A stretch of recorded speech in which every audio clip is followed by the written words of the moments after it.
और सूत्रों के हवाले से बड़ी खबर आ रही है। पश्चिम बंगाल में सीट शेयरिंग को लेकर टीएमसी से दोबारा बातचीत शुरू करेगी कांग्रेस पार्टी। राहुल गांधी ने नेशनल अलायंस कमेटी की बैठक में सभी सदस्यों को दोबारा बातचीत शुरू करने को कहा। यही नहीं, राहुल गांधी ने महाराष्ट्र में सीट शेयरिंग को लेकर शरद पवार से भी बातचीत की है। जानकारी के मुताबिक जल्दी ही महाराष्ट्र में सीट शेयरिंग का फॉर्मूला भी तैयार होगा। आईएनडीआईए के लिए राहत भरी खबर आ रही है। उधर समाजवादी पार्टी के साथ डील फाइनल हो चुकी है। 17 सीटों पर लड़ेगी उत्तर प्रदेश में कांग्रेस। आम आदमी पार्टी के साथ भी मामला लगभग डन हो चुका है और वहीं अब टीएमसी के साथ बातचीत भी दोबारा शुरू होगी। इससे पहले टीएमसी की ओर से 2 सिटिंग सीटें बस दी गई थी कांग्रेस को और इससे कांग्रेस बिफर गई थी। लेकिन अब बंगाल में सीट शेयरिंग पर बड़ा अपडेट। राहुल गांधी ने टीएमसी से दोबारा बातचीत करने के निर्देश पार्टी के नेताओं को दिए हैं।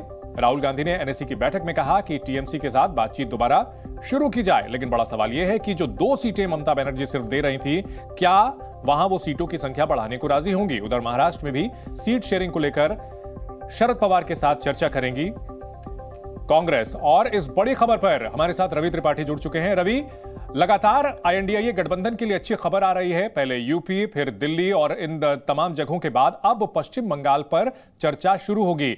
बड़ा सवाल, क्या 2 सीटों से ज्यादा देने को राजी होंगी ममता बनर्जी?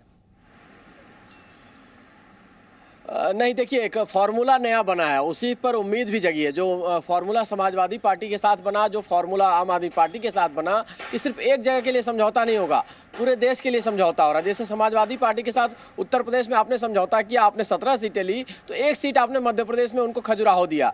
ऐसे ही आम आदमी पार्टी के साथ अभी फाइनल नहीं हुई डील, कहा जा रहा है कि लगभग फाइनल है और कब तक इस खुलासा होगा। तो लेकिन आम आदमी पार्टी के साथ हुआ कि दिल्ली में खाली डील नहीं हुई, पंजाब छोड़ के दिल्ली के अलावा आपने हरियाणा के लिए हरियाणा में 1 सीट कांग्रेस ने दी, उसके अलावा गुजरात में 2 सीट आपने दी। तो उसी फॉर्मूले पर कहीं ना कहीं एक उम्मीद जगी है, उसी पर विंडो खुला है टीएमसी का, बंगाल का। ममता बनर्जी भी चाहती हैं कि अगर आपको टीएमसी बंगाल में 2 से ज़्यादा सीट दे तो उसके एवज में आपको असम में और मेघालय में आपको सीटें देनी पड़ेगी। असम में 2 सीट ममता बनर्जी मांग रही हैं, अब मेघालय में 1 सीट मांग रही हैं, त्रिपुरा की मांग भी वो करती रही हैं। तो कहीं ना कहीं इसी आधार पर एक फार्मूला खुला है कि जिस आधार पर आपने समाजवादी पार्टी के साथ समझौता किया है, आम आदमी पार्टी के साथ जो बातचीत चल रही है, उसी आधार पर टीएमसी के साथ बातचीत हो और उसी आधार पर फॉर्मूला निकले तो शायद ये समझौता हो सकता है, ये डील भी सील हो सकती है। और जहां तक महाराष्ट्र का सवाल है, चंदन, आपको बताना चाहूंगा, महाराष्ट्र में शरद पवार से बातचीत होकर कहीं ना कहीं पार्टी कोशिश कर रही है। राहुल गांधी लगातार उनसे बात कर रहे हैं, डायरेक्ट बात कर रहे हैं। कांग्रेस पार्टी,